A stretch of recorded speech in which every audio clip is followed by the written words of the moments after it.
ونصلی ونسلم علی رسول الکریم اما بعد فاعوذ باللہ من الشیطان الرجیم بسم اللہ الرحمن الرحیم۔ سامعین و حاضرین، آج کی ہماری گفتگو کا جو موضوع ہے وہ اصحاب کہف کا کتا جنت میں جائے گا، اس حوالے سے ہم مختصر سی گفتگو کریں گے۔ یہ بات سب سے پہلے ذہن میں رکھ لیں کہ اصحاب کہف وہ غار والے جو حضرت عیسیٰ علیہ السلام کی امتی تھے اور ان کی قوم میں سے تھے، اور یہ نوجوان تھے، مسلمان تھے، یعنی اس نبی کا کلمہ پڑھنے والے تھے، اللہ تبارک و تعالیٰ کو وحدہ لا شریک مانتے تھے۔ اس زمانے کا جو بادشاہ تھا دقیانوس، انہوں نے ان کو اس چیز سے منع کیا کہ اللہ کو ماننا چھوڑ دو، تو بہرحال انہوں نے اللہ کو ماننا نہیں چھوڑا اور یہ وہاں سے نکلے اور جا کر یہ ایک غار میں انہوں نے پناہ لی۔ جب یہ راستے سے جا رہے تھے تو ان کے پیچھے ایک کتا ہوا، اور جب وہ کتا ہوا تو انہوں نے اس کتے کو پتھر مارے کہ یہ کتا واپس پلٹ جائے۔ ان کی مراد یہ تھی کہ کہیں ایسا نہ ہو کہ یہ کتا ہمارے ساتھ جائے اور وہاں جا کے یہ بھونکنا شروع ہو جائے اور پھر لوگوں کو ہمارا پتہ چل جائے کہ یہاں کوئی موجود ہے۔ اب ہوا ایسا کہ جب انہوں نے کتے کو پتھر مارا تو اللہ تبارک و تعالیٰ نے اس کتے کو زبان عطا فرمائی۔ تو اس کتے نے زبان حال سے یہ کہا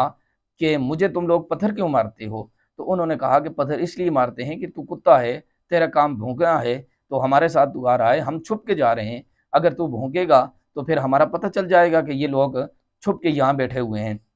اس کتے نے زبان حال سے یہ کہا کہ مجھے اپنے ساتھ جانے دو، میں کبھی بھی تمہارے ساتھ جا کر بھونکوں گا نہیں، بلکہ جہاں تم رہو گے میں بھی وہاں چپ کر کے بیٹھا رہوں گا، میں بھونکنا میں چھوڑ دوں گا۔ اب انہوں نے اس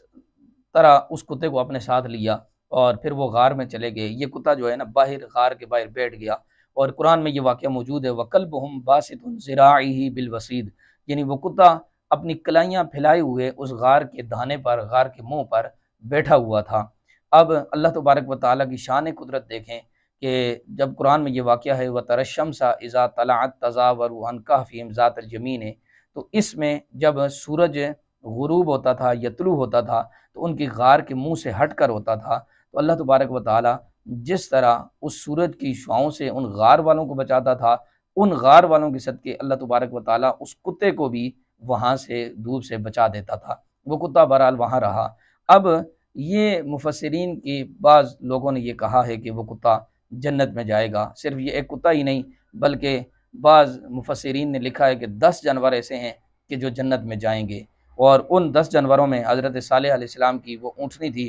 اسی طرح حضرت ابراہیم علیہ السلام کا بچڑا تھا، حضرت اسماعیل علیہ السلام کا مینڈا تھا، حضرت موسیٰ علیہ السلام کی گائے تھی، حضرت یونس علیہ السلام کی مچھلی تھی، حضرت سلیمان علیہ السلام کا جو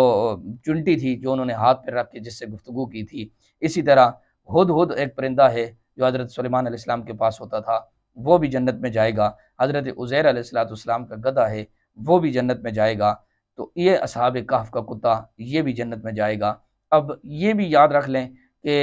جن لوگوں نے یہ کہا ہے کہ یہ جنت میں جائے گا، ویسے حدیث پاک میں یہ بھی موجود ہے کہ اللہ تبارک و تعالیٰ تمام جانوروں کو قیامت والے دن جمع کر کے ان سے فرمائے گا مٹی ہو جاؤ، تو سارے کے سارے جانور مٹی ہو جائیں گے۔ اب یہ ہو سکتا ہے کہ ان جانوروں کو اللہ انسانی صورت دے کر ان کو جنت میں ڈال دے، جس طرح